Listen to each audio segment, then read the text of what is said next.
নমস্কার। আজকে আমরা রবার্ট গ্রিনের লেখা দি আর্ট অফ সেডাকশন বইটার কিছু ভাবনা নিয়ে একটু আলোচনা করব। হ্যাঁ, এই বইটা কিন্তু বেশ অন্যরকম। ঠিক, মানে এখানে আকর্ষণ আর প্রভাব বিস্তারের যে মনস্তত্ত্ব সেই দিকটা তুলে ধরা হয়েছে। এটা যে শুধু চেহারার ওপর নির্ভর করে না, সেটাই মূল কথা। একদম। গ্রিন আসলে কি করেছেন, উনি ইতিহাস থেকে নানা গল্প থেকে দেখিয়েছেন যে কিভাবে আকর্ষণ তৈরি হয়।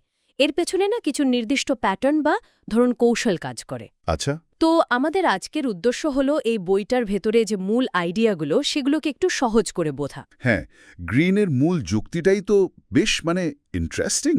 উনি বলছেন আকর্ষণ বিষয়টা আসলে একটা মনস্তাত্ত্বিক খেলা, যেখানে এই মায়া তৈরি করা বা ধরুন বিভিন্ন রোল প্লে করা এগুলো খুব জরুরি হয়ে পড়ে। ব্যাপারটা যতটা না শারীরিক, তার চেয়ে অনেক বেশি মানসিক। ঠিক। হ্যাঁ, উনি তো বেশ কয়েক ধরনের আকর্ষণকারী ব্যক্তিত্বের কথা বলেছেন। যেমন একটা হলো সাইরেন। সাইরেন। হ্যাঁ, সাইরেন আর্কিটাইপ।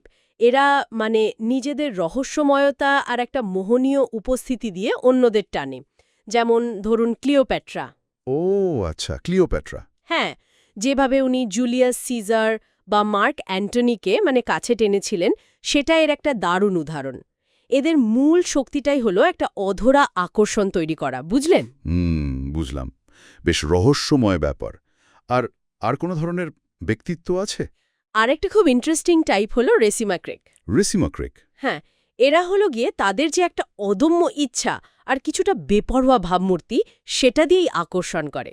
এদের খ্যাতি বা কখনো কখনো কুখ্যাতি, সেটাই আকর্ষণের কারণ হয়ে দাঁড়ায়। ঠিক, সেটাই অন্যদের প্রভাবিত করে। যেমন ধরুন ডিউক ডি রিশেলিউয়ের কথা বলা হয়। তার যে অজস্র সম্পর্কের গল্প, সেটাই নাকি তাকে আরও বেশি আকর্ষণীয় করে তুলেছিল। তার এদের ক্ষেত্রে একটা বিপদ বা চ্যালেঞ্জের অনুভূতি কাজ করে। এক্স্যাক্টলি, আর সেটাই অনেককে টানে। তাহলে ব্যাপারটা দাঁড়াচ্ছে, আকর্ষণ তৈরির জন্য কিছু নির্দিষ্ট উপায় বা কৌশল আছে? অবশ্যই আছে।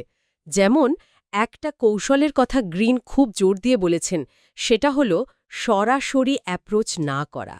সরাসরি না, তাহলে? বরং ধীরে ধীরে কারো জীবনে ঢোকা, অনেকটা বন্ধুর মতো মিশে গিয়ে তারপর আসল উদ্দেশ্যটা প্রকাশ করা। এটাকে উনি বলছেন একটা ফলস সেন্স অফ সিকিউরিটি তৈরি করা। আচ্ছা, নিরাপত্তাবোধ তৈরি করে কাছে আসা। হ্যাঁ, ডিউক ডি লঞ্জা নাকি এই পদ্ধতিতেই গ্র্যান্ড মাদামোজেলকে প্রভাবিত করেছিলেন। বাহ! এটা তো বেশ সূক্ষ্ম একটা চাল। আর কিছু? আরেকটা খুব পাওয়ারফুল টেকনিক হল নিজেকে কিছুটা দুর্লভ বা আকাঙ্ক্ষিত হিসেবে দেখানো। সহজে পাওয়া যাবে না এমন ভাব। অনেকটা তাই। গ্রিন এটাকে বলছেন ক্রিয়েটিং ট্রায়াঙ্গলস, এমন একটা সিচুয়েশন তৈরি করা যেখানে টার্গেটের মনে হবে যে আপনার প্রতি আরও অনেকের আগ্রহ আছে। ও আচ্ছা, এতে কি হয়? এতে ওই টার্গেটের মনে একটা প্রতিদ্বন্দ্বিতার ভাব জাগে, আর সেটাই আকর্ষণ বাড়িয়ে দিতে পারে। ওই যে ডিউক ডি রিশেলিউয়ের উদাহরণটা দিলেন। হ্যাঁ, হ্যাঁ, ওই উদাহরণটা এখানেও খুব ভালো খাটে। তার প্রতি যে অন্যদের এত আগ্রহ, সেটাই তাকে আরও বেশি কাঙ্ক্ষিত করে তুলত। তার আসল খেলাটা হলো চাহিদা তৈরি করা। আচ্ছা, এই মনস্তত্ত্ব ব্যবহারের আর কোনো দিক কি গ্রিন দেখিয়েছেন? হ্যাঁ, আরও আছে। যেমন ধরুন কখনো কখনো নিজের দুর্বলতা প্রকাশ করা। দুর্বলতা? সেটা কিভাবে আকর্ষণ করে? এটাকে উনি বলছেন স্ট্র্যাটেজিক উইকনেস। এটা কিন্তু আসল দুর্বলতা দেখানো নয়, অভিনয়। ও এটা হলো অন্যকে কাছে টানার একটা উপায়। এতে কি হয়, টার্গেটের মনে একটা সহানুভূতি জাগে, আর তাদের যে একটা ডিফেন্সিভ মনোভাব থাকে সেটা কমে যায়। ইন্টারেস্টিং। যেমন? যেমন ভালামন্ট এই কৌশলটাই ব্যবহার করেছিলেন প্রেসিডেন্টে দ্য তুরভেলের মন জয় করার জন্য। তার দুর্বলতাও আসলে একটা স্ট্র্যাটেজি হতে পারে? খুব অন্যরকম ভাবনা তো। ঠিক তাই, যদি সেটা ঠিকমতো প্ল্যান করে ব্যবহার করা যায়। আবার দেখুন, বিভ্রম তৈরি করা ফ্যান্টাসি তৈরি করা, এটাও একটা খুব গুরুত্বপূর্ণ দিক। ফ্যান্টাসি? হ্যাঁ, গ্রিন একে বলছেন পারফেক্ট ইলিউশন, একটা নিখুঁত মায়া তৈরি করা। ওই যে পেই যেভাবে বুরিস্কোকে একটা সম্পূর্ণ কাল্পনিক জগতে নিয়ে গিয়েছিলেন। হ্যাঁ হ্যাঁ, যেখানে বুরিস্কো তাকে নারী ভেবে বসেছিলেন বছরের পর বছর। ঠিক তাই। এর মূল আইডিয়াটা হলো মানুষ আসলে নিজের কল্পনার জগতে থাকতে ভালোবাসে, আর একজন আকর্ষণকারী সেই কল্পনার পালে হাওয়া দেয়। আচ্ছা, এই ধারণাগুলো কি শুধু ব্যক্তিগত সম্পর্কের ক্ষেত্রেই চলে? প্রেম ভালোবাসার ক্ষেত্রে? না না, একেবারেই না। গ্রিন কিন্তু দেখাচ্ছেন যে এই একই কৌশলগুলো অনেক বড় পরিসরেও ব্যবহার হয়।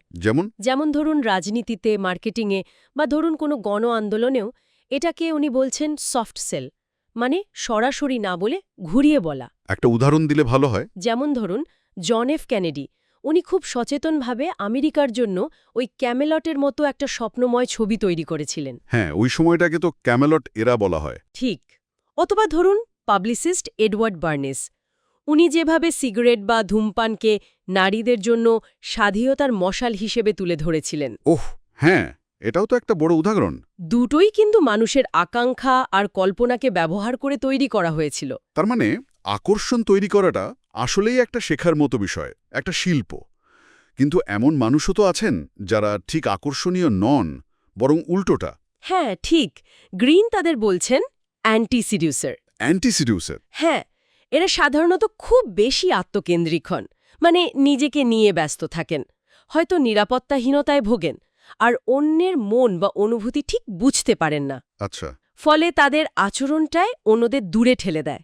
মানে আকর্ষণ কিভাবে তৈরি করতে হয় সেটা বুঝতে হলে কি করলে বিকর্ষণ তৈরি হয় সেটাও জানা দরকার। ঠিক। তাহলে সব মিলিয়ে যা বোঝা গেল, এই বই অনুযায়ী আকর্ষণ বা প্রভাব বিস্তার এটা আসলে একটা বেশ সচেতন প্রক্রিয়া, অনেকটা শিল্পের মতো। একদম। এর জন্য মানুষের সাইকোলজি বোঝাটা খুব জরুরি। প্রয়োজনে বিভ্রম তৈরি করা, অন্যের আকাঙ্ক্ষা বা হয়তো তাদের নিরাপত্তাহীনতাকে একটু কাজে লাগানোর ক্ষমতা, এগুলোই আসল। ঠিক বলেছেন, এটা একটা পরিকল্পিত আর্ট। শেষ করার আগে একটা জিনিস একটু ভাবার জন্য রেখে যাই, কি বলেন? হ্যাঁ বলুন। গ্রিনের দেখানো এই যে কৌশল আর প্যাটার্নগুলো, এগুলো কিন্তু আমাদের রোজকার জীবনে সামাজিক মেলামেশায় কলত নকলতভাবেই কাজ করে চলেছে। তা তো বটেই।